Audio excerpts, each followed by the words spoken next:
여러분 반갑고요. 또 이렇게 모이셔서 하나님 앞에 또 함께 예배 드리셔서 너무 고맙고 감사합니다. 사실 더 이상 은혜는 안 주실 것 같은데 아까 뭐 기도하고 찬양해서 다 이미 다 받으셨는데 굳이 뭐 또 이렇게 은혜를 받겠다고 앉아 있다면 하나님 분명히 주실 줄 믿습니다. 여러분 제목이 범상치 않습니까? 내가 낫고자 하느냐. 여러분 낫길 원합니까? 참 이 땅에 많은 사람들이 치료받기를 원하는 사람이 너무 많이 있습니다. 돈의 문제의 치유, 또 육신의 문제의 치유, 정신적인 문제의 치유, 많은 치유를 받기를 원합니다. 근데 과연 다 원한다고 그걸 다 받겠느냐? 또 그렇지 않다는 거죠, 그죠? 여러분 오늘 여러분에게 어떤 중병이 있다면 주님 앞에 기도했어요. 근데 그 기도한 결과가 여러분에게 바로 나타납니까? 물론 나타나는 분도 있고 또 주님의 카이로스 시간에 먼 훗날에 나타나는 시간도 있습니다. 그러나 하나님께서는 때가 되면 분명히 여러분들에게 줄 믿습니다. 우리는 그 기대를 갖고 가는 거거든요. 먼저 여러분의 삶에 하나님의 영광이 드러나기를 축복합니다. 저와 여러분은 하나님의 선택받은 분들입니다. 하나님께 선택받은 인생이라면 최고로 축복의 위치에 있다고 봅니다. 여러분 믿습니까? 그렇다고 내 인생이 지금 뭔가 잘 풀리지 않아서 칙칙하다, 아프다, 괴롭다, 손해보고 있다, 묶여있다, 억울하다 이런 인생이란 먼저 이렇게 여러분이 스스로가 저는 답을 내리지 않길 바랍니다. 왜냐하면 하나님의 자녀로 선택되었다면 그 자녀에게 하나님께서 저주하고 미워하지 않기 때문입니다. 반드시 때가 되면 천국의 좋은 열매, 극상품의 열매로 부어질 줄 믿습니다. 그렇기 때문에 성도라면 여러분 내 인생이 지금 초라하다 말씀하지 마십시오. 초라하다는 그 그릇에 가둬두기만 하면 여러분은 인생은 실패자가 될 겁니다. 그런 그릇에 가둬주지 마시고 기다리는 법을 조금만 배운다면 여러분의 하나님께서는 놀라운 것을 부어줄 줄 믿습니다. 저는 몇 년 전에 상자의 안에 있는 사람과 상자 밖에 있는 사람의 책을 읽게 되었습니다. 이 책에서 느낀 것이 있는데 이 느낀 게 뭐냐면 자신만 생각하는 상자 틀 속에 가둬두지 말라. 또 하나는 그 틀 안에 있는 한 넓은 세계를 볼 수도 없고 우물 안에 개구리가 되고 또 어떤 상황이 벌어져도 이해하지 못한다. 그런 느낌을 얻게 되었습니다. 오늘 본문에 소개된 38년 된 병자 앞에 이 베데스다 연못, 이 38년 된 병자, 자신의 상자 안에 가둬두지 않고 자신이 밖으로 나오게 합니다. 할렐루야. 그리고 그는 마침내 소망이라는 그릇에 자신의 몸을 담아 몸을 일으키게 됩니다. 그런데 그런 38년 된 병자 앞에 이 베데스라는 이 연못은 항상 있었지만 천사가 내려와서 물을 가끔 동하게 할 때, 움직이게 할 때 누구도 자신을 들고 들어갈 사람이 없었다. 그렇게 성경은 말하고 있습니다. 그러나 그는 집이라는 틀, 그 상자에 자신을 가둬둘 수가 없었습니다. 그는 상자 밖으로 나왔습니다. 연못가에 갑니다. 그는 병자지만 그 모습 안에 항상 무엇이 있었느냐? 치유에 대한 기대감, 낫고자 하는 기대감. 저는 오늘 여러분들이 이 자리에 온 게 뭔가 기대감이 있어 온 줄 믿습니다. 저 멀리 경기도에서 어떤 누가 온다고 하기에 과연 그놈이 어떻게 생겼나, 어떤 말씀을 전하나. 지난번에 전했던 말씀하고 이번에 전화 목사님 비교 평가 한번 해보자. 누가 더 말씀을 잘 전할까? 물론 담임 목사님은 뭐 제껴놓고, 그죠? 원체 탁월하신 분이니까. 만약에 그런 상황 속에 있었다면은 여러분 조금은 실패할 수 있습니다. 비교 평가는 늘 실패하게 되어 있습니다. 근데 오늘 여러분 기대감으로 온 줄 믿습니다. 눈빛을 보니까 기대감이 큽니다. 그 기대감은 여러분을 실망시키지 않을, 이거 말씀 좀만 이거 좀 줄여주실래요? 기대감은 여러분을 실망시키지 않을 겁니다. 여기 있는 38년 된 병자도 그런 기대감이 있었다는 거예요. 됐습니다. 기대감. 그 기대감이 있는 사람, 이런 사람에게 예수님이 오셨다는 거예요. 전 오늘 여러분들이 꼭 예수님을 만났으면 좋겠습니다. 저보다 더 빨리 만났으면 좋겠습니다. 그 예수님 만나면 얼마나 행복한지 몰라요. 제가 전사 때 너무 어려워서 전사 때 다 그렇지만은 지금은 모르겠어요. 어떻게 되는지. 조금은 좀 달라졌겠지만 그때 한 40만 원 이렇게 40만 50만 원 애들 둘 데리고서 이렇게 살면서 아무것도 없죠. 근데 사모한테 제가 그랬어요. 무슨 용기를 그런 얘기인지 모르겠지만 이런 소리 했어요. 당당하게 걱정하지 마. 가면 갈수록 잘 될 거야. 할렐루야. 가면 갈수록 잘 될 거야. 그런 얘기를 했어요. 그때 참 원룸 단칸방 조그만한 거 하나 거기에 있었는데, 그리고 거기서 한 3년 정도, 3년 가까이 있다가 사역을 그만 딴 데로 갔는데, 다른 데 가서 이제 부임 받아서 가게 됐습니다. 그리고 사모는 모르죠. 그래서 제가 갔다 와서 그랬어요. 사모야, 기적이 일어났어. 기적. 무슨 기적? 기대감을 갖고 들어. 기적이 일어났어. 방이 3개야, 3개. 교회 안에 사택이 있는데 방이 3개예요. 근데 그 사택이 샌드위치를 판넬로 예전에 30T, 요만하게 이렇게 하여튼 30T는 최고 작은 거예요. 얼마나 쉬운지. 그래도 방이 3개야. 가면 갈수록 잘 되고 있잖아. 기대감을 가져. 요즘엔 좀 미안해요. 기대감을 가지라고 했는데 목회 현장에서 내 자신을 보면은 물론 하나님 평가는 어쩔지 모르겠지만 늘 뭔가 이렇게 좀 섬길 성도가 좀 이렇게 많으면 사모도 신바람 나고 저도 신바람 날 텐데, 근데 그렇지 못한 상황이 됐을 때마다 저는 괜찮은데 늘 사모한테 미안한 감이 있습니다. 여러분, 예수님께서는 기대감을 갖고 있는 자들에게 오심을 믿습니까? 그렇게 기대감을 늘 갖고 있으니 하나님이 찾아오시는 거예요.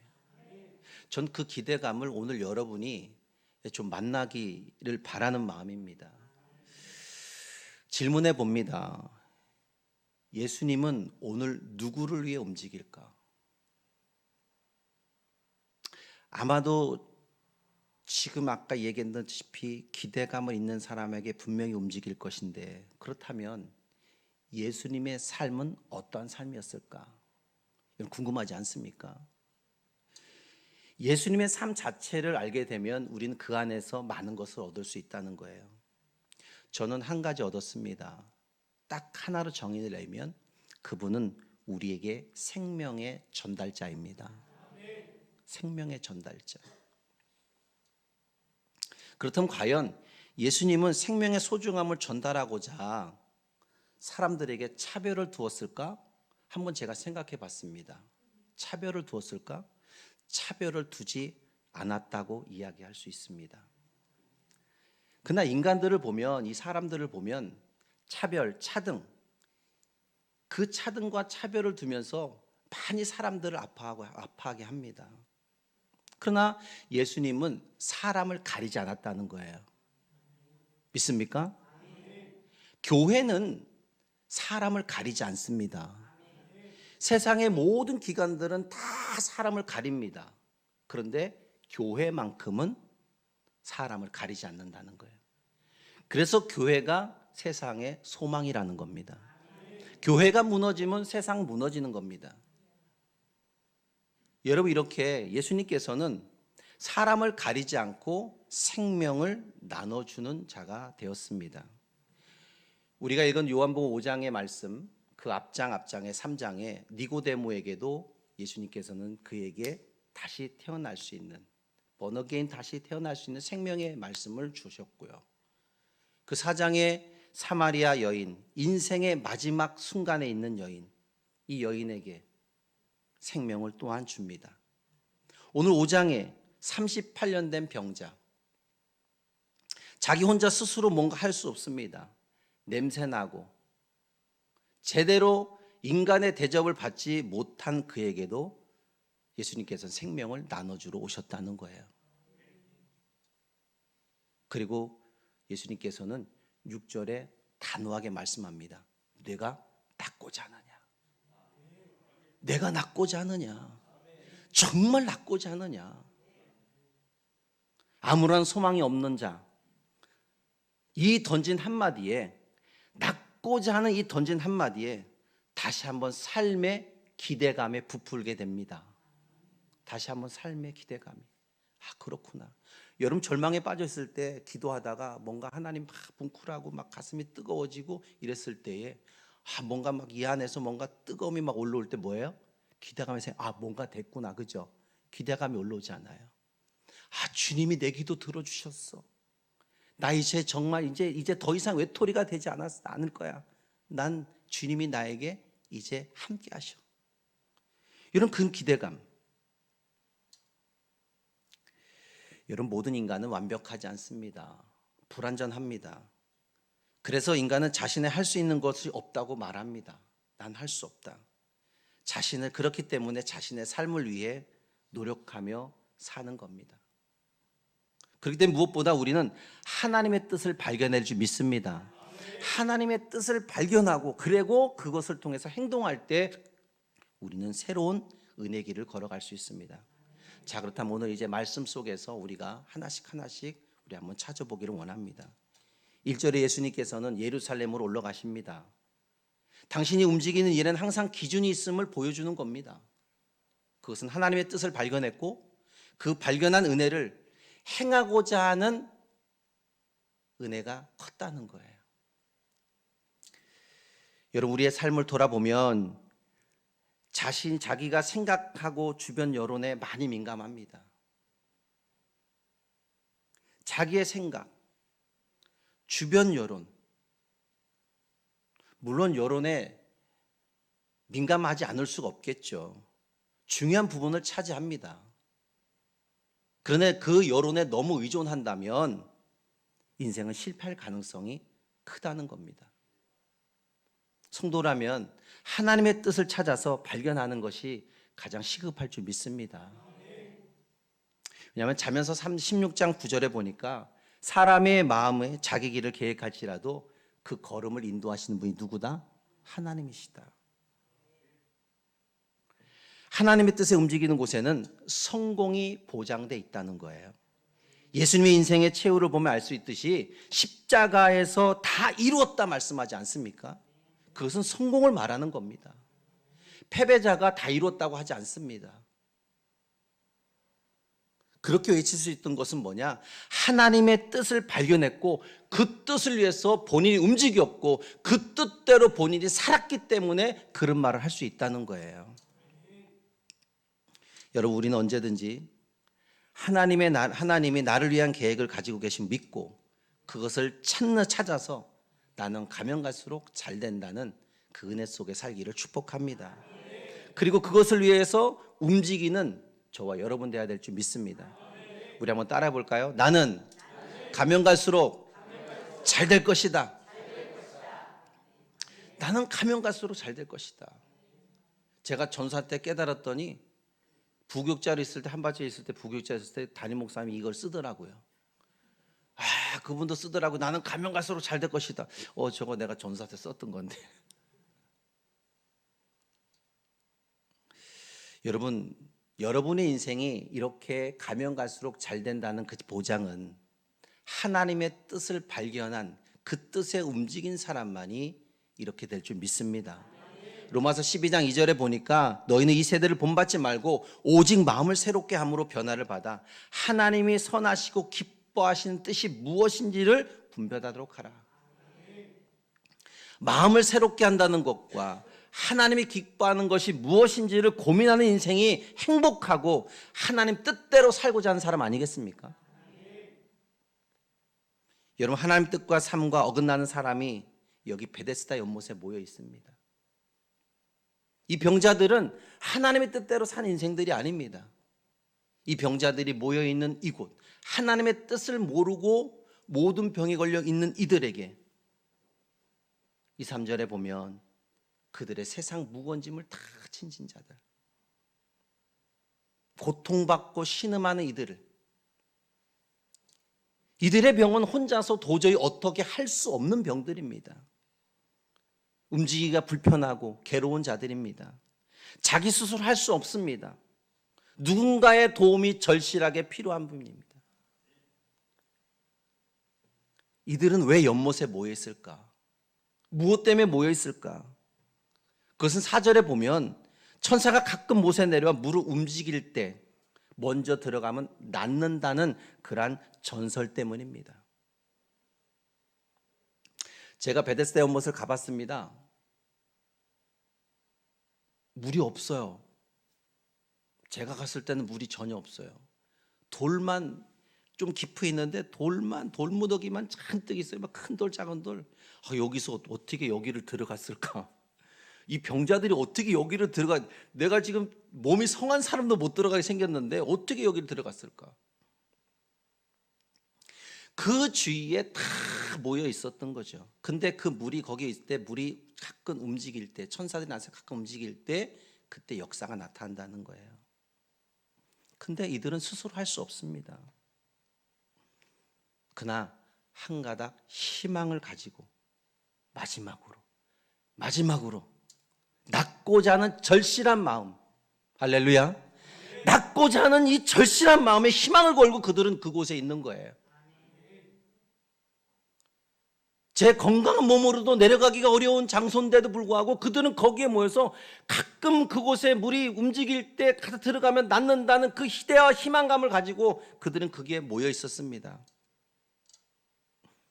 이들은 이곳에 와야지만 나의 병이 치료받고 이 고통에서 해방된다는 그 기분, 그 은혜, 유일한 방법이 그것밖에 없었습니다.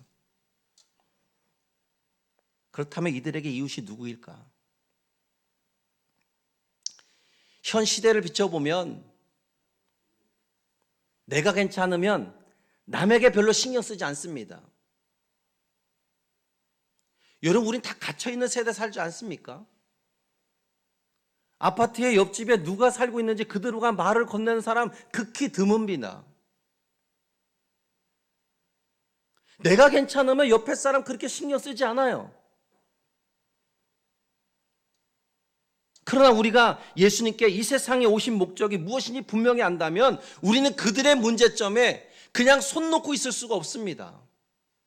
다가가서 손을 내밀어 주고 적극적인 관심을 표현해 줘야 됩니다. 여러분, 우울증 걸린 분들, 제가 우울증 걸린 분들의 신방 가보니까 그런 얘기를 해요. 아파트의 문을 열고 그냥 뛰어내려도 될 것 같다는 거예요. 그분이 16층인가 살았는데, 목사님 저 어제요, 여기서 그냥 뛰어내려도 살 것 같다는 그런 느낌을 제가 받았어요. 근데 아내가 붙잡았다는 거예요.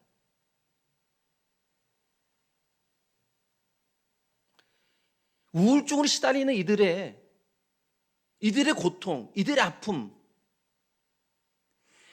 이들이 자살한 이유는, 자기 목숨을 내던지는 이유는 딱 하나입니다. 그들의 말을 들어줄 사람이 없다는 거예요. 그들의 말을 들어줄 사람이 없기 때문에 이렇게 된 거예요. 여러분, 누구의 이웃입니까? 나하고 맞는 사람하고만 대화하면 그게 만족입니까? 나하고 색깔이 맞는 사람하고만 만나면 그게 답니까? 나하고 직분이 좀 어울리고 뭔가 레벨이 좀 같은 사람하고 만나야 뭔가 좀 되어진 것 같고 뭔가 갖춰진 것 같고 이런 사람하고 만납니까? 노예 갔더니 저는 조그만 교회 목회자예요. 제가 부교육자 때 노회를 가면 부목사들 저 뒤에 이렇게 한 줄에 쭉 앉아 있어요. 그 누구도 와서 인사를 안 해요. 제가 느꼈던 거예요. 그 노회 가면은 부목사를 쭉 앉아요. 먼저 가갖고 목사님 안녕하세요. 그러고서 어느 게 목사님입니다. 누구도 부교육자들에 가서 먼저 손 내밀 일 없어요. 제가 경험해 보니까 목사님들이 그냥 그 담임 목사님들이 가서 따뜻한 한마디 목사님 안녕 이렇게 하면 얼마나 좋아요. 근데 부목사들 누구도 신경 쓰질 않아요. 노회하면 가서 목사님 안녕하세요. 안녕하세요. 먼저 인사드리거든요. 여러분 우린 누구의 이웃입니까? 나하고 꼭 맞아야 이웃입니까? 그렇지 않다는 거예요. 여러분 우리가 하나님의 자녀라면 하나님의 자녀가 무거운 짐을 지고 있는 그들에게 관심을 갖는 것은 당연한 의무 아닙니까? 당연한 의무잖아요. 우린 절망에 빠진 이 세상의 영혼들을 위해 일하도록 부름받은 사람들입니다. 그걸 잊어서는 안 됩니다. 인생에 가지고 있는 많은 무거운 짐들, 그 많은 무거운 짐을 벗겨주시려고 오신 주님처럼 우리가 일꾼이 되어서 부름받았다면 그들에게 다가서서 그들의 짐을 나눠줄 수 있는 사람, 그 사람이 돼야 되지 않겠습니까? 여러분 누구의 일꾼입니까? 여러분 지금 성도로 부름받았죠? 성도로 부름받았죠. 그렇다면 지금 내가 잃어버린 것이 무엇일까? 잃어버린 것이 무엇일까? 예수님은 오늘도 어김없이 한 인간의 절망에 빠져있는 그에게 6절에 다시 38년 된 그 병자에게 다가가서 너 정말 낫기를 원하니? 그렇게 물어본 사람이 없었어요. 근데 예수님은 그 냄새나고 보잘것없는 그 한 인생에게 다가가서 너 정말 낫기를 원하느냐? 교회가 이렇게 될 줄 믿습니다. 교회가 색깔론을 따지지 마시고 교회가 누구에나 다가가서 손을 내밀어 줄 수 있는 그 은혜가 있기를 축복합니다. 예수님께서는 그에게 낫고자 하는 그 마음의 속에는 제가 묵상해 보니까 이런 은혜를 얻었습니다. 그 마음에 갈망이 있느냐 이거예요. 예수님께서 네가 낫고자 하느냐 그랬을 때 그의 눈빛을 보고 그 마음을 봤을 때에 정말 이 사람 마음속에 낫고자 하는 갈망이 있겠느냐, 그 갈망을 찾아보시는 거예요. 확인하고자 하는 거예요. 7시 반에 1시간 정도 9시까지 기도회를 갔습니다. 매일매일 성도 한 분하고 사모하고 저하고 매일매일 기도회를 갔습니다. 낮에 잠깐 사모 어디 간 사이에 낮에 좀 기도한 시간에 여기 앞에 왔다 갔다 하면서 기도하면서 제가 주님에게 이랬어요. 주님, 저 만울이 이제 17년 남았네요. 많이 남았죠, 그죠? 왜 이렇게 많이 남았나 몰라. 빨리 줄었으면 좋겠는데. 주님, 저 목회 정년까지 하면 17년 만으로 따지면 17년 남았는데 저에게도 뭔가 기회가 있을까요? 전 주님 앞에 기대감을 가지고 있는데 주님은 저에게 얼마만큼 기대를 갖고 있습니까? 저는 주님의 마음을 잘 모르고 주님은 제 마음을 아시는 것 같은데 주님, 저도 주님의 마음을 알면 안 될까요? 주님이 내 마음속에 오셔서 저의 기대감이, 그 갈망이 어느 정도인지를 좀 체크해 주면 안 될까요? 그런 생각을 했습니다. 오늘 30편 된 병자는 스스로 찾아갈 수 없지만 예수님께서 그에게 와서 너 정말 낫기를 원해? 그러면서 그 안에서 그 마음을 끄집어내기를 원했습니다. 그 사람에게 갈망이 어느 정도인지, 낫고자 하는 의지가 얼만큼 있는지, 나 정말 이 정도만 사니까 이 정도 건강하면 됐지, 더 이상 괜찮아, 이 정도만 살아도 돼. 물론 이 정도만 살아도 되죠. 그러나 여러분, 예수 믿는 사람들이 이 정도 갖고 되겠습니까? 이 정도의 믿음, 이 정도의 퀄리티 있는 삶, 이거 갖고 되겠습니까?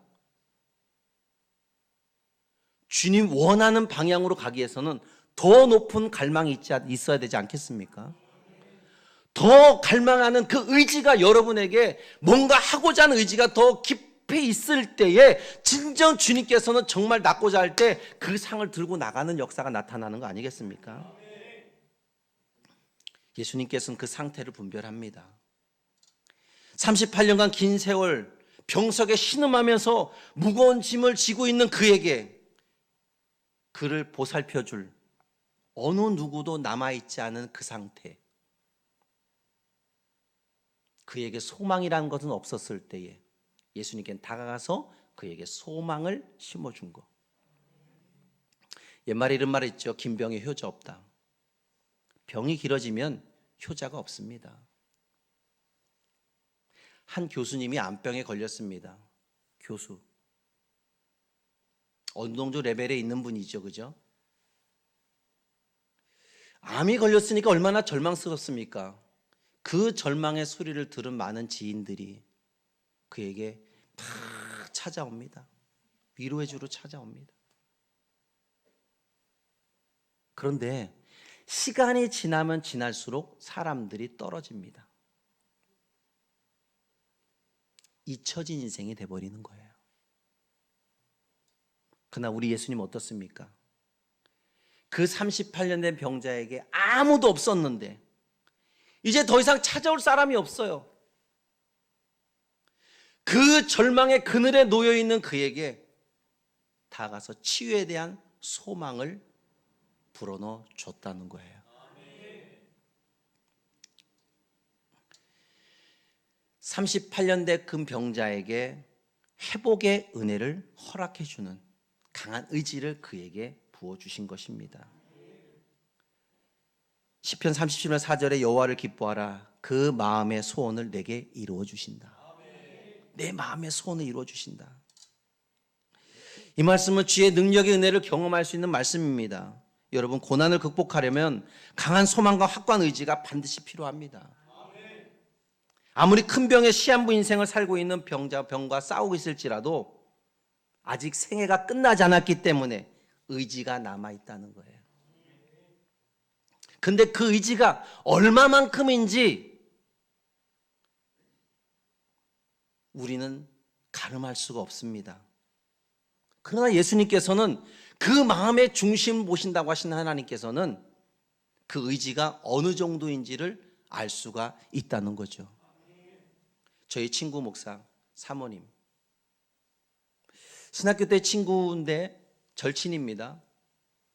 근데 사모님이 10년 전에 위암 수술을 했습니다. 삶의 소망이 끊어졌어요. 이제 다 끝났어. 그러면서 이가 다 빠지고 이도 없어요. 그래서 할머니처럼 돼버렸어요. 나이 50도 안 됐는데 할머니처럼 보여요. 늘 볼 때마다 안타까워요.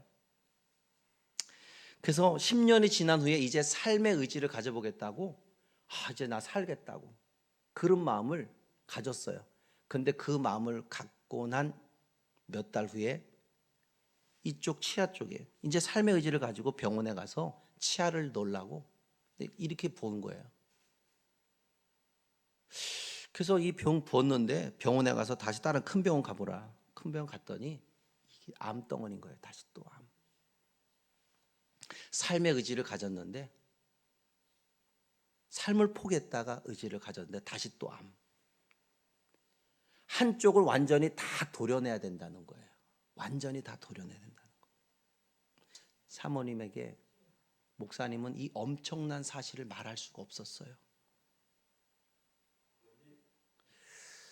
이걸 말하자니 얼마나 큰 실망감이 있겠습니까? 이제 살아보겠다고 며칠 전에 얘기했는데, 나 다시 한번 살아보겠다고 이제 며칠 전에 얘기했는데 다시 또 이 암덩어리 했으니 얼마나 고통스럽게 이 얘기를 어떻게 전해주겠어요? 근데 사모님이 그것을 먼저 알고 있었어요. 얼굴의 절반을 다 드러내야 된다는 거, 수술했는데 함몰이 다 이쪽이 다 없어요. 근데 5년 안에 재발이 돼서 죽을 확률이 60%라는 거죠. 근데 사모님이 삶의 의지를 보이는데 무엇로 의지를 보이냐? 성경을 쓰면서 삶의 의지를 보이는 거예요. 성경을 쓰면서 살아보겠다. 이렇게 됐어도 5년 후에 다시 죽을 수 있는 확률이 60%일지라도 내가 그동안까지도 5년 그 5년 그 안에라도 내가 정말 인간답게 사모답게 내가 성경을 쓰면서 의지를 불태워보자. 여러분, 되는 대로 사는 사람과 목표가 분명한 사람의 삶은 끝을 보면 다릅니다. 같을 수가 없습니다. 그래서 바울은 아마도 표대를 향하여 정해놓은 인생을 보면은 왜 그랬을까? 왜 그가 표대를 향해 정해놓고 갔을까? 이해가 가더라고요. 여러분, 동일하게 고난을 당할지라도 삶의 상황을 극복하고자 하는 강한 소망과 확고한 의지가 있는 사람, 그 사람과 그렇지 않은 사람은 다르다는 사실. 여러분, 주를 위해 하고자 하는 의지를 가지고 있는 사람 되길 축복합니다. 여러분, 직분의 의무가 아니라, 직분 때문에 내가 무엇인가 하고자 하는 의무가 아니라 사랑의 의무가 담겨 있을 때 진짜 그 사람은 하나님을 위해서 쓰임받는 사람이 될 수 있습니다. 직분이 우리의 구원을 완성해 주는 것이 아니고, 교회가 우리의 구원을 완성해 주는 것도 아니고, 누군가 잘난 사람을 만났다고 해서 내 인생이 펴지는 것도 아닙니다. 내 인생에 주님의 완성인 그 사랑의 의무가 내 안에 들어와 있을 때 나는 사랑의 띠로 묶어질 수 있고 말씀의 띠로 묶어질 수 있는 삶이 될 수 있다는 거예요. 여러분, 우리는 관광객으로 온 게 아닙니다. 이 땅에 관광객으로 누름 앞에 대접받으러 온 것이 아닙니다. 관광객처럼 잘 보여, 좋네, 좋아, 구경권 온 게 아니라는 거예요. 하나님의 대사로 이 땅에 파송받았기 때문에 내 안에 분명한 의지, 분명한 목적의식을 갖고 있어야 된다는 거예요. 분명한 목적의식. 제가 이렇게 기도한 적이 있습니다. 왜 그렇게 기도했는지 모르겠어요. 요즘에 그 기도가 떠오르더라고요. 전수할 때 막 채플실에 가서 하나님, 제가 목회자로서 만약 쓸데없는 짓 하면 저를 빨리 데려가 주세요. 쓸데없는 짓 해서 하나님 앞에 영광 가리는 것보다, 영광 가리고 사는 삶보다 차라리 하나님 앞에 빨리 가는 게 낫겠죠. 요즘에 그런 기도가 나오더라고요. 하나님, 혹시 제가 쓸데없는 짓 하면은 정말 주님 빨리 차라리 데려가는 게 좋지 않겠습니까? 여러분, 우리는 분명한 의무가 무엇이냐? 사랑의 의무가 돼야 된다는 거예요. 나의 권세? 얼마 못 갑니다. 아는 국회의원이 그런 얘기예요. 그 자리에 갔더니 자기가 모든 것이 다 갖춰진 줄 알고 그냥 막 말을 한다는 거예요. 아니, 4년 후에 내려놓을 걸 뻔히 아는데도 불구하고 그 4년 안에, 4년이 지나면 당연히 내려올 거를 아는데도 불구하고 그 4년에 무엇인가 막 그냥 무언가 해보려고 쓸데없는 짓을 한다는 거예요. 그 권세가 뭐라고? 4년 후면 없어지는 권세를 아는데도 불구하고 그 권세를 가지고 막 그냥 누린다는 거예요.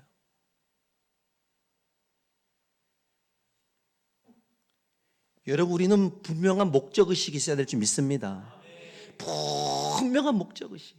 내가 왜 이 교회에 있는지, 내가 왜 오늘 이 자리에 있는지, 내가 왜 성도로 부름 받았는지, 내가 오늘 왜 이 가족을 만났는지, 내가 오늘 왜 이 사람을 만났는지, 내가 왜 이 목사님을 만났는지, 그 목적의식이 있다면 우리의 삶은 달라질 수 있다니까요.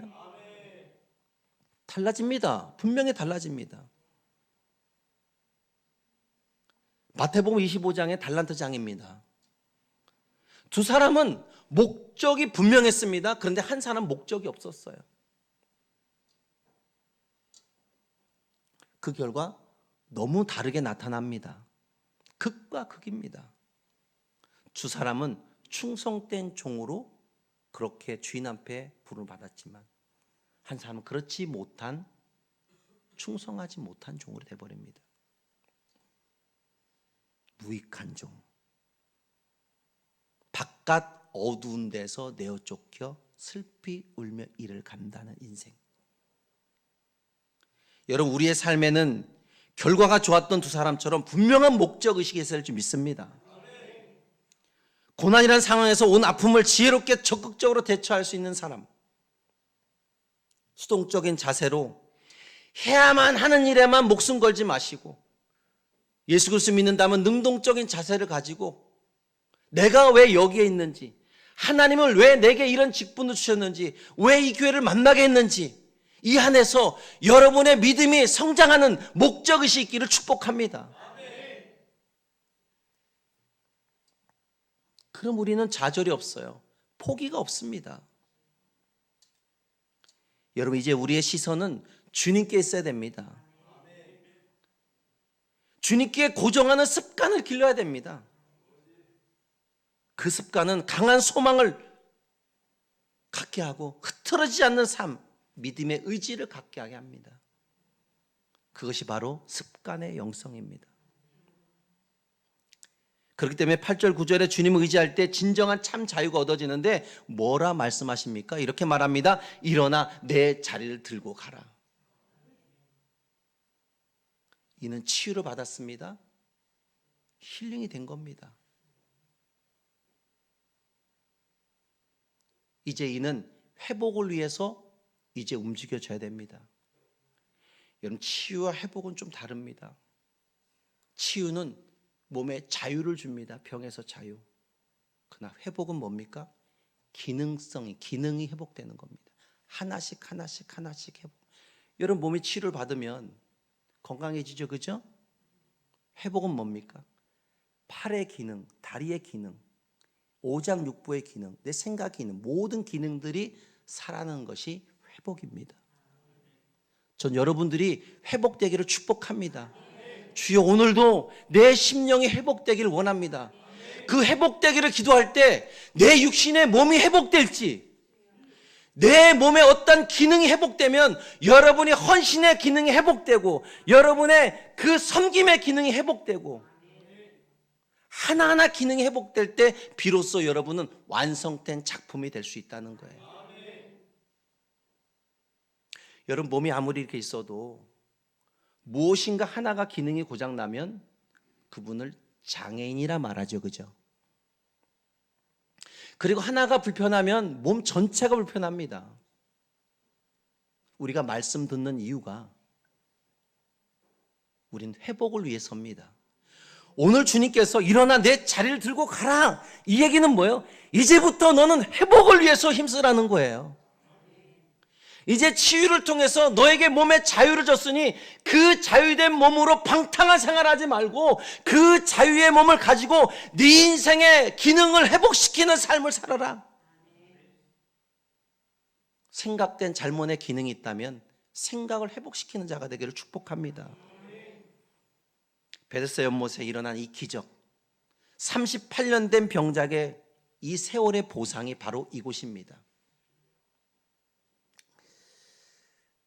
여러분, 하지만 이 모든 사람이 다 은혜에 동참하지는 않습니다. 믿음 있는 사람, 확고한 신앙의 고백이 있는 사람만이 누릴 수 있는 혜택. 네 자리를 들고 일어나 걸어갈 수 있는 것은 그 믿음의 고백이 있어야 된다는 거예요. 주는 그리스도시요 살아계신 하나님의 아들입니다. 이 고백. 당신 하나님입니다. 당신 나의 사랑입니다. 이 고백들, 그 고백은 우리를 진정한 자유자로 만들어줍니다. 무거운 짐에 눌려있는 사람이 고통의 신음을 했을 때 그 고통의 신음은 당연한 겁니다. 그러나 그 당연한 거지만 그 당연한 곳에 주님은 찾아오셨고 그 안에 절망의 마음이 있었을 때 그에게 갈망의 마음으로 바꿔주셨고, 목적의식이 없고 살던 인생에게 목적의식을 살 수 있도록 그에게 치료해 주셨고, 그리고 하나님의 영광 돌릴 수 있는 기능의 회복의 은혜를 허락해 주셨다는 사실. 여러분, 우리는 육체의 질병하고 싸울 수도 있습니다. 우리 영적인 질병과도 싸울 수 있습니다. 여러분, 오늘 여러분은 어떠한 질병으로 싸우고 있습니까? 정말 주님 앞에 여러분의 마음이 낫고자 하는 마음이 있습니까? 그럼 낫고자 하는 마음이 있다면 정말 여러분 마음에 기대감, 그 소망이 주님 앞에만 있음을 믿습니까? 이게 있어야 된다는 거예요. 여러분, 오늘부터 시작해서 우린 새로운 인생을 살게 될 겁니다. 새로운 인생. 38년 된 병자가 새로운 인생을 걸어간 것처럼 오늘 여러분들은 새로운 인생으로 걸어갈 겁니다. 그냥 말씀 들었으니까 이 말씀 뭐 늘 듣던 얘기인데 이렇게 끝난다면 우리는 늘 거기에 머물러 있는 거예요. 율법 의식 속에 사는 사람입니다. 그러나 그 율법의 의식에서 깨어나와야 됩니다. 내 눈에 자꾸만 사람들의 약점만 보이고 그것을 꼬집어 자꾸만 캐내려고 하는 이런 사람들은 율법의 말씀의 약점에 갇혀있는 사람들입니다. 우린 거기서 나와야 돼요. 예수님이 그것을 완성시키러 오셨잖아요. 그죠? 그 완성 무엇으로? 은혜로. 여러분 눈은 은혜로 덮어주는 은혜가 되길 바랍니다. 은혜로 봐주는 눈이 되길 축복합니다. 교회를 은혜로 봐주시길 바랍니다. 목회자를 은혜로 봐주시길 바랍니다. 성도를 은혜로 봐주시길 바랍니다. 예수님께서 38년 병자를 은혜로 봐가준 것처럼 우리도 그 은혜의 눈빛으로 다가가면은 그에게 손을 내면 그가 뭐예요? 이 안에 낫고자 의지가 더 강하게 세워진다는 거죠.